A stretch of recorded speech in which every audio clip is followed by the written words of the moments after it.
हिंदुस्तान को अंबानी और अडानी नहीं है। अटल की गलती, मोदी का सुधार, पेंशन दे दो हमको सरकार।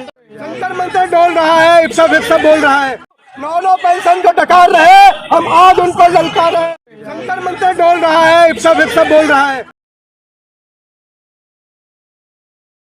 आज सारे सरकारी कर्मचारी के नेता, उनके कार्यकर्ता, उनके सिपाही भगत सिंह की बसंती टोपी को पहनकर यहाँ आए हैं और एक ही मांग के साथ आए हैं कि पेंशन नहीं तो टेंशन देंगे। 24 तैयार है और हम भी तैयार हैं। हमारे ही पेंशन के पैसे को काट कर किसको अमीर किया जा रहा है, हमारे ही पेंशन के पैसे को काट कर किसके शेयर खरीदवाए जा रहे हैं, हमारे ही पेंशन के पैसों को काट कर किसकी जेबें भरी जा रही है। ये कौन है जो तिरंगे को ओढ़कर देश को लूट रहा है? ये कौन है? मैं बहुत साफ कहता हूँ, इस जंतर मंतर की संघर्ष की जमीन से ये रहा गोल घेरा।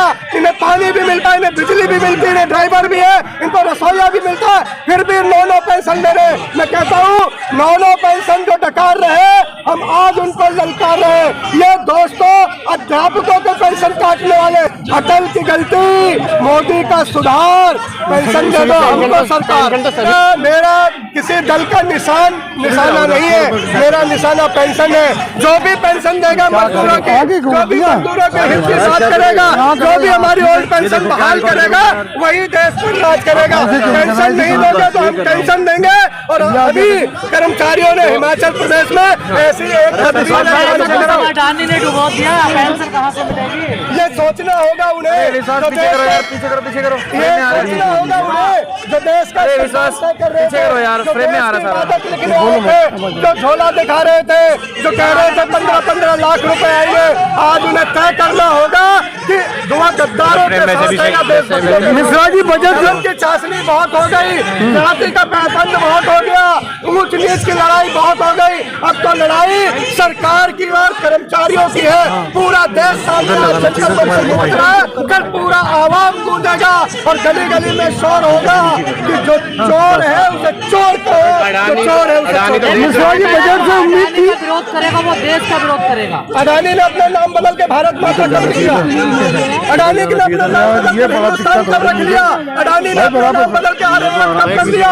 अडानी हिंदुस्तान नहीं है, हिंदुस्तान है भगत सिंह, हिंदुस्तान है बाबा साहब अम्बेडकर, हिंदुस्तान है लाला लाजपत राय, हिंदुस्तान है महात्मा गांधी, हिंदुस्तान है इंदिरा गांधी। हिंदुस्तान कोई अंबानी और अडानी नहीं है। मैं कहता हूँ कि जो कहते हैं कि अडानी पर हमला देश पर हमला है, वो देश के नायक नहीं, वो खलनायक है, वो देश के गद्दार है। कहा जा रहा है अडानी के साथ आप जैसे लोग साजिश कर रहे हैं, इस वजह से उनको नुकसान हो रहा है। मालिक आपकी जुबान मुबारक हो, मेरे को इतना बड़ा बना दे टॉप 10 में, मुझे भी कर दे कि मैं उसके खिलाफ साजिश कर दूं, या मेरी कलम इतनी मजबूत हो जाए कि मेरी कलम हिडनबर्ग जैसी कलम हो जाए कि मैं किसी का ताज उखाड़ लूं, मैं इतना मजबूत पत्रकार हो जाऊं कि मैं लिखूं तो अडानी का सिंहासन कांप जाए। मैं ऐसी गोदी मीडिया से बाहर निकल जाऊं कि मैं बोलूं तो सरकार के तख्त ताज कांप जाए। मैं पत्रकारों को चुनौती देता हूं कि जब पत्रकार जागता है, जब पत्रकार जागता है, एक ईमानदार पत्रकार बाहर आता है तो तख्त ताज बदल जाता है। बजट के लिए क्या कहेंगे? सरकारी बैंकों का पैसा डूब रहा है लेकिन मीडिया वो चुप ही रहेंगे, उन्हें चुप रहने की तनख्वाह मिलती है साहब,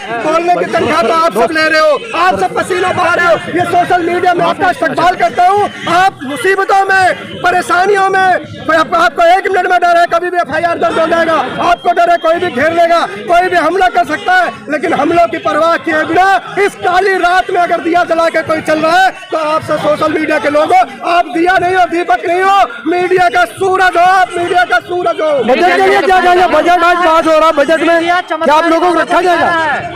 बजट में आपका ध्यान रखा जाएगा? मेरी उम्मीद, मैं सीतारमण जी को साफ साफ कहता हूँ, अगर बजट में हमें नजरअंदाज किया जाएगा तो 24 में हम उन्हें नजरअंदाज कर देंगे। और लड़ाई आर पार की है, न सीधी नहीं करना, साफ साफ कहना और सुखी रहना। ये जुमलेबाजों के दिन लग गए हैं, ये धोखेबाजों के दिन लग गए, ये गद्दारों के दिन लग गए। अब मजदूर और कर्मचारियों का दिन है, ये जाग गए हैं। आज दिल्ली के जंतर मंतर से बिगुल फूटा है, कल पूरे देश में ऐसे बिगुल सुनाई देगा। चमत्कारी बाबा के पास जाइए ना, सारी समस्याओं का हल। मैं यहाँ से आपको चमत्कारी बाबा कहता हूँ और आपके शरण में आया हूँ। 24 में भी कहा था ये बातों के मोदी नहीं आएगा, है तो मोदी। देखिए कोई भी मजबूत इमारत बनने में और किसी भी मजबूत इमारत को गिरने में वक्त लगता है, लेकिन उम्र तो बरगद के पेड़ की भी होती है। वो भी ढह जाता, वो भी गिर जाता, वो भी चरमरा जाता है। कहते हैं ना, गरीब की आह इतनी बुरी होती है कि बड़े बड़े लोग सूख जाते हैं। साहब, आज यहाँ करोड़ों लोग आह दे रहे हैं, बददुआ दे रहे हैं, देश के लुटेरों को कोस रहे हैं। अब ये लुटेरे राज नहीं कर पाए। सीमेंट से पिलर बनाए हैं, गिरेगा नहीं आसानी से। गरीबी तो सरकार बना रहे हैं।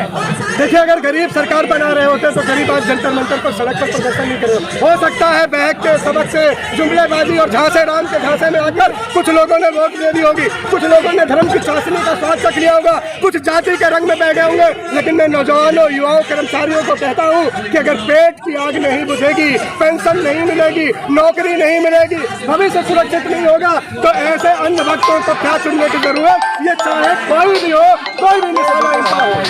मिश्रा जी कहते हैं धर्म बचेगा तभी, धर्म बचेगा तभी देश बचेगा। धर्म जरूरी, देश जरूरी, इसके बात नहीं है, लेकिन पेंशन जरूरी है। राज के बीच में पेंशन जरूरी है। अगर पेंशन मिलेगी तो पट्टा भी बचेगा, दाद भी बचेगा, लाद भी बचेगी, सरकार भी बचेगी। वरना हिमाचल प्रदेश का उदाहरण आप सबके सामने है। हिमाचल प्रदेश में यही घमंडी, यही पाखंडी, यही जुमलेबाजों को हटा के नई सरकार। गुजरात का भी तो उदाहरण है, जिसमें पूर्ण बहुमत से जीती है। गुजरात का उदाहरण ले दीजिए। 5 साल के बाद सरकार ऑटोमेटिक बदल जाती है, तो हम लोग गुजरात का उदाहरण ये आप कह रहे हैं, लेकिन बीजेपी का जो मंथन है, जो थिंक टैंक है, वो ये कह रहा है जो मैं कह रहा हूँ। गुजरात का उदाहरण भी तो दीजिए। गुजरात का ये भी उदाहरण दे दीजिए कि एक मिनट में 16 वोट भी पड़ी है। ये उदाहरण भी आप लोगों ने खबरें दिखाई है। ये उदाहरण आप क्यों बन जाती है, क्यों नहीं बताते कि कैसे हुआ था? एक मिनट में 16 मिश्रा जी, आप जैसे लोग कितना भाजपा का विरोध करेंगे? बजट तो पहले देखिए कि माना अंधेरा घना है, मगर दिया जलाना कम मना है। मोदी जी, हमने ही सीखा था, हम लंका फूकने वाले लोग हैं, तो चाहे रावण की हो या विभीषण की हो, ये जलेगी, फूकेगी। और एक दिन देखिए साहब, बड़ी शुरुआत करने के लिए बड़ा वक्त चाहिए। आज परिवर्तन है। कभी नहीं मोदी के खिलाफ 2014 में लोग बोलना नहीं चाहते थे। यही मोदी 2014 में आते थे, लोग टीवी से चिपक जाया करते थे। आज मोदी जी भाषण देने, मन की मार करने आते हैं, लोग टीवी बदल देते हैं, चैनल बदल देते हैं। ऐसे शक्ल से नफरत क्यों हो गई है? आपका काम ही आपका इस्तेमाल तय करता है, और मोदी जी का काम उनको उल्टी तरफ। कांग्रेस ने भी लागू नहीं करी थी।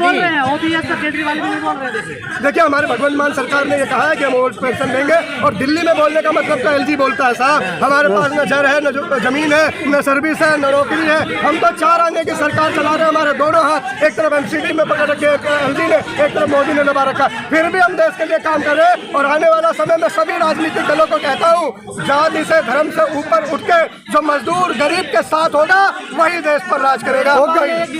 कांग्रेस ने भी लागू नहीं करी थी, फिर कैसे 24 में कैसे उम्मीद कर सकता हूँ 29 में कांग्रेस आएगी तो वो लागू कर देगी? मैं कांग्रेस लाने की बात नहीं कर रहा, मैं कांग्रेस का प्रवक्ता नहीं हूँ, किसी पार्टी का प्रवक्ता नहीं। मैं मजदूरों की हक की बात करने आया हूँ, मजदूरों की लड़ाई करने के लिए आया हूँ, मजदूरों की बात रखने के आया हूँ, मजदूरों के दर्द को जिंदा करने आया हूँ। अगर मजदूरों के जख्मों पर मरहम नहीं लगेगा तो मजदूर मजबूर होकर वोट की चोट से आपको जख्मी करेगा।